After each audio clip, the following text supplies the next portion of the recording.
Behold, my glorious supporter EyePatchNotes has requested Buildcraft as buses. I have been looking forward to this one.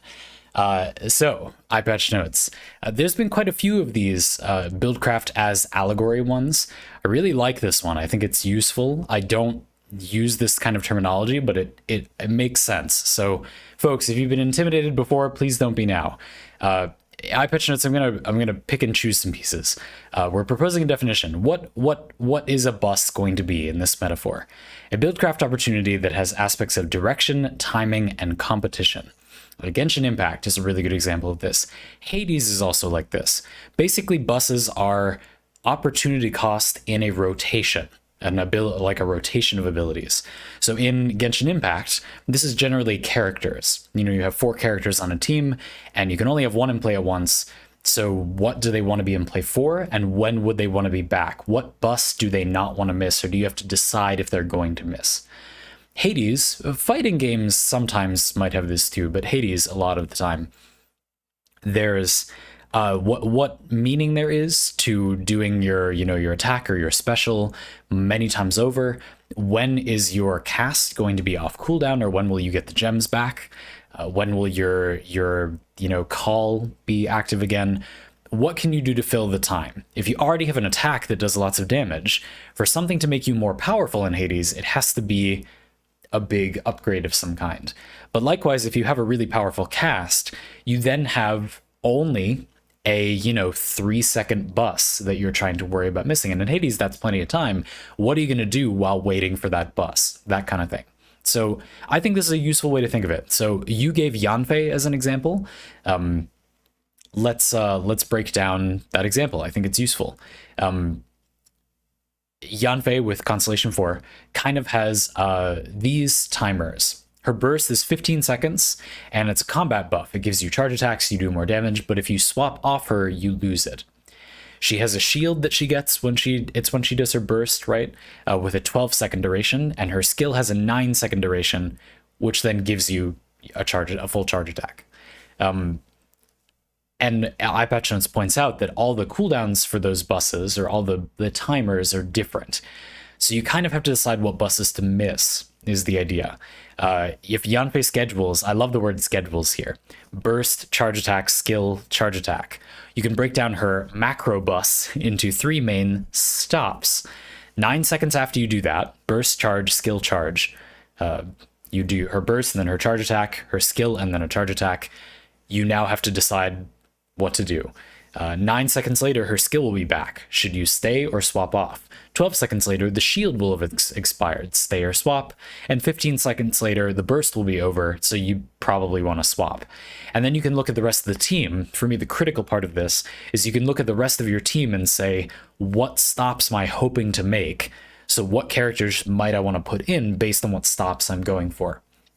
I don't use this terminology, of course, but the way I often think about this is when I make a team in Genshin Impact or a build in Hades, how much time have I already spent? How much time does this take? Is this a good time invested to damage ratio? Do I get a lot for the time I spend? Do I have a lot of time? Maybe it's only a little more damage than something that takes very little time, but it takes a lot of time. But I have a lot of time, so that's fine. Maybe.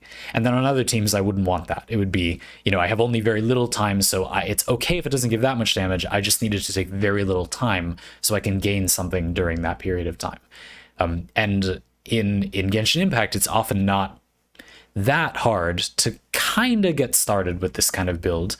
This is probably the most straightforward way to make a build in Genshin Impact that the game serves you, because a good half of the characters in the game or so have abilities that you use their skill and their burst, and then you swap, and you retain the benefits of those things while off the character, and then you just go back to refresh them. Now, Fischl is a classic example.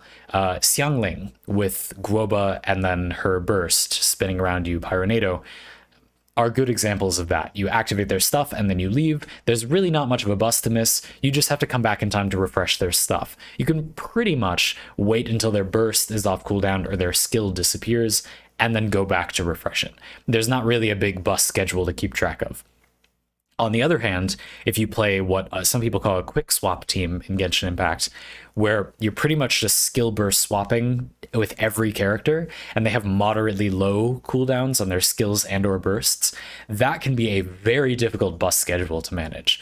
The same thing with in Hades, often a build where the different abilities are not very safe. Like your attack is good damage, but it's not very safe. Your special is good damage but not very safe. Your cast is good damage but it's got a cooldown, and it's range, so it's safe when you can do it, but it's got a cooldown. A build like that in Hades can often look really weak, the way that a bus schedule that's very complicated can look convoluted, but if you follow it a certain way, it just kind of works out. It's like then you magically get there and you're at the terminal and you get to go see your friend because you made it off of the bus, and it's like, wow, that actually worked out somehow. And it's like that. The definition of insanity is wanting the same thing to happen the same way twice. And trying to talk about this in too much depth will surely get people tangled. And I do some of the things that EyePatchNotes included here are things that confuse me. Players as tour guides is funny, but doesn't make things clear to me. But Buildcraft as timetables, yeah, it is like that. Like, what is there enough stuff you're doing throughout that period of time? I constantly get frustrated in games like Warframe where people say, oh, well, yeah, this gives you a lot more energy, even more energy, or more damage or something. And it's like, okay, but what are you actually doing during gameplay? You know, do you need that? Or could you spend time getting energy by just popping into your operator? If you're just waiting to use an ability again once it kind of wears off in the environment or something, does it really matter if the way you get energy back is a little slower? Do you really need all that energy? Or ammo, for example? Couldn't you just use another weapon? Like, is it necessary? Do you need another, more ammo for that weapon right now, even if it runs out?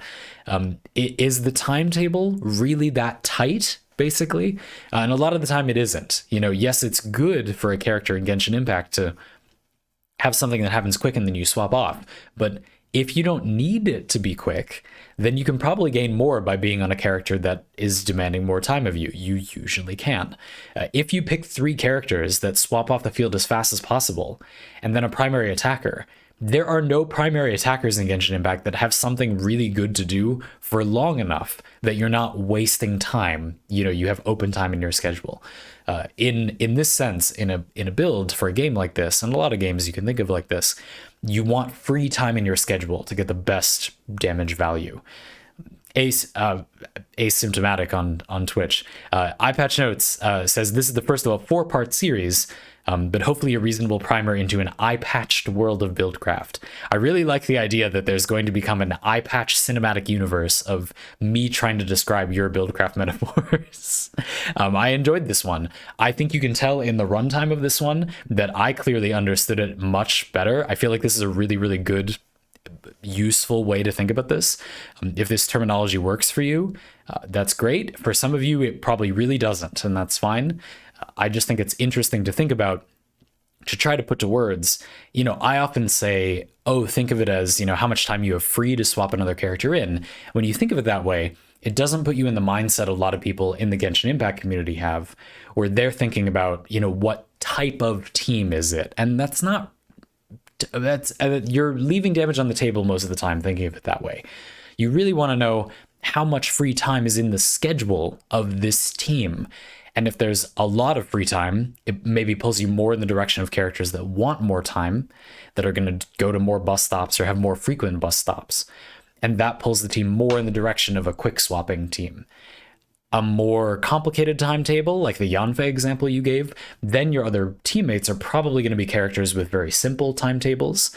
And then your overall schedule is going to be mostly this one character hitting all their bus stops and then making a quick detour for these others, which is perfectly fine. There's nothing wrong with either team style, but a lot of people have an overly rigid view of, is it this or is it this? It's neither. Forget about that. Just think of it this way. But I think the reason people think of it in such a strict way is because those terms can help some people. There will be some people who think, oh yeah, thinking of it as like a schedule or a bus stop or a rotation. In MMORPGs back in the World of Warcraft days, we would call it a rotation. But anyway, interesting. Looking forward to the next one of these. Thank you very much for asking.